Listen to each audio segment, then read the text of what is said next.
कभी पुराने सामान में छुपे खतरों को मत छेड़ो, क्योंकि जो दिखता है वो हमेशा सच नहीं होता। ये कहानी है एक ऐसे प्राचीन आईने की जो केवल चेहरा नहीं दिखाता बल्कि आत्मा को निगल जाता है। लेकिन कैसे और क्यों, जानने के लिए आपको अंत तक रुकना पड़ेगा, क्योंकि इसका अंत आपकी सोच बदल देगा।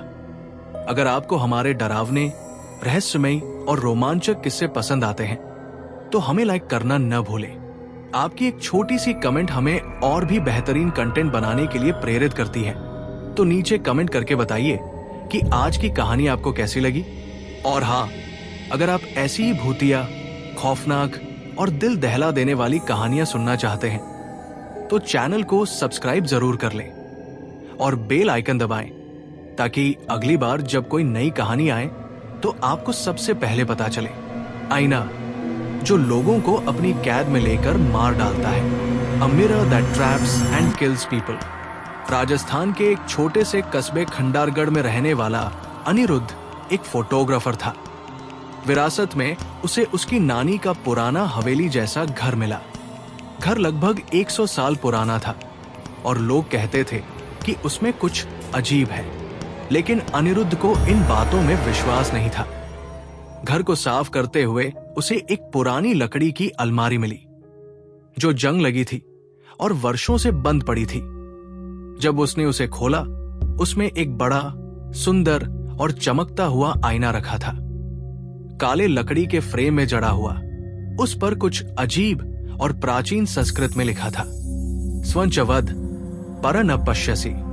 तू खुद को देखेगा पर दूसरों को नहीं। जैसे ही अनिरुद्ध ने उस आईने को देखा, उसे अजीब सी ठंड महसूस हुई। हवा रुक गई और कमरे में हल्की फुसफुसाहट सुनाई दी। पर आईना सुंदर था।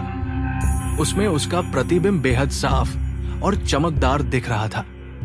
रात को सोते वक्त अनिरुद्ध को सपने में वही आईना दिखा, लेकिन उसमें खुद की जगह एक सड़ी गली, काली आंखों वाली परछाई दिख रही थी जो धीरे धीरे उसके चेहरे की ओर बढ़ रही थी। अगले दिन उसका दोस्त रोहित मिलने आया। जब उसने आईना देखा तो वो भी मंत्रमुग्ध हो गया। भाई, ये तो एंटीक पीस है, हजारों का बिकेगा, उसने कहा। जैसे ही रोहित ने आईने को छुआ, उसका शरीर कुछ सेकंड के लिए कांप गया, पर उसने इसे नजरअंदाज कर दिया। रात को वो वापस अपने घर चला गया, लेकिन अगले दिन सुबह खबर आई, रोहित की मौत हो गई थी। हालत, उसका पूरा शरीर बेजान था, चेहरा काले धब्बों से भरा और आंखें सफेद। डॉक्टरों को कोई वजह समझ नहीं आई।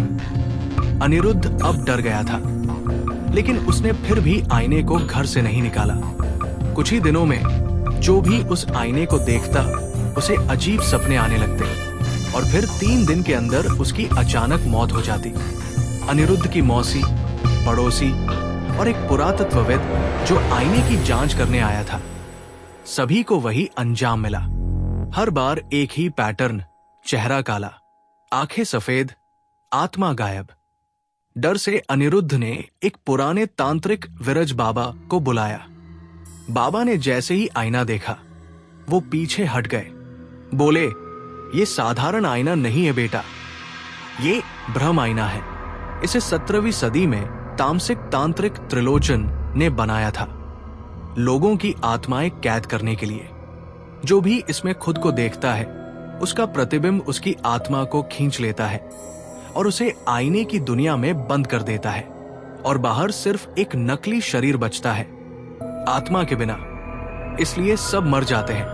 बाबा ने बताया कि अगर किसी को बचाना है या इसका अंत करना है तो किसी को स्वेच्छा से उस आईने की दुनिया में प्रवेश करना होगा, लेकिन वापसी का कोई भरोसा नहीं। अनिरुद्ध ने फैसला किया, वो खुद अंदर जाएगा, क्योंकि उसके कई प्रिय लोग मारे गए थे। वो रात उसने खुद को तैयार किया और बाबा के बताए मंत्र पढ़कर आईने के सामने खड़ा हो गया। अचानक आईने से एक काली धुंध निकली और उसने अनिरुद्ध को अपनी ओर खींच लिया। आईने के भीतर की दुनिया बिल्कुल वैसी नहीं थी जैसी हम जानते हैं। चारों ओर धुंध थी, चीखें थी और एक मंदिर जैसा अंधेरा स्थान जहां अनगिनत आत्माएं लोहे की जंजीरों में जकड़ी थी। एक बड़ा सिंहासन था जहां बैठा था त्रिलोचन तांत्रिक का प्रतिबिंब, जिसकी आंखों से आग निकल रही थी। वो बोला, अब तू भी यही रहेगा हमेशा के लिए। लेकिन अनिरुद्ध ने बाबा का दिया हुआ त्रिशूल मंत्र पढ़ा और आत्माओं से कहा, अगर तुम सब अपनी शक्ति एक कर दो तो इससे आजाद हो सकते हो। आत्माएं जाग उठीं। सबने एक स्वर में मंत्र पढ़ा, मुक्ताय नमः। त्रिलोचन की शक्ति कमजोर पड़ने लगी, उसका प्रतिबिंब टूटने लगा और आईने के अंदर की दुनिया फटने लगी। एक भीषण विस्फोट हुआ और अनिरुद्ध बेहोश होकर जमीन पर गिर पड़ा। सुबह जब आंख खुली, वो अपने कमरे में था, लेकिन आईना गायब था। और हैरानी की बात, सारे मरे हुए लोग जिंदा हो गए थे, ठीक वैसे जैसे कुछ हुआ ही नहीं। रोहित दरवाजे पर खड़ा मुस्कुरा रहा था। भाई, मैं कब आया था तेरे घर? चल चाय पिला। सब कुछ सामान्य हो गया था। पर अनिरुद्ध के मन में एक सवाल था, क्या ये सब सपना था? लेकिन जब उसने अलमारी खोली, उसमें कुछ नहीं था सिवाय एक पुराने कागज के। धन्यवाद, तुमने हमें मुक्त किया। पर ध्यान रखना, जो भी सच्चाई से डरता है वो फिर इस आईने को जगाएगा। और उस पर एक हल्का सा प्रतिबिंब दिखाई दिया, जैसे कोई अब भी देख रहा हो। क्या आपके घर में कोई ऐसा आईना है जिसमें कुछ ज्यादा ही साफ दिखाई देता है? तो अगली बार जब आईने में झांके, देखना कहीं कोई और आपको देख तो नहीं रहा। अगर आपको ये कहानी अच्छी लगी तो अगली कहानी में हम बताएंगे चुड़ैल का चित्र जो हर रात बदलता है। अगर आपको हमारी कहानी पसंद आई तो इसे लाइक करें, अपने दोस्तों के साथ शेयर करें और हमारे चैनल को सब्सक्राइब करें। घंटी दबाना न भूलें ताकि अगली बार की रहस्यमयी कहानियां आप सबसे पहले देख सकें। आपकी एक प्रतिक्रिया हमें और बेहतर बनाने में मदद करेगी। धन्यवाद।